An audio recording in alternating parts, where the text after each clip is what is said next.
Argument defaults are a feature recently-ish added to GameMaker where you can define default values for arguments in any function. Here is an example of a function that simply passes through values to the drawText function. Now when we call that function, we're required to pass through all three arguments that it uses, the x, y, and the string of text. Here's an example of that. So far, so familiar.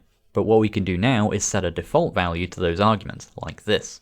You'll see that because we're still passing the same values through when we call the function, nothing changes. But if I were to now call the function with no arguments, you'll see that it uses the default arguments we defined. It doesn't have to be all or nothing though, we can send whatever arguments we want. If we just wanted to change the x coordinate, we could simply not add the rest of the arguments. If you want to skip over an argument, you can also defer to the default by passing undefined. So if we just wanted to define the text, we could do this. Using this basic feature can make your function calls a lot more flexible. Hope that helps, thanks for watching, and I'll catch you all next time.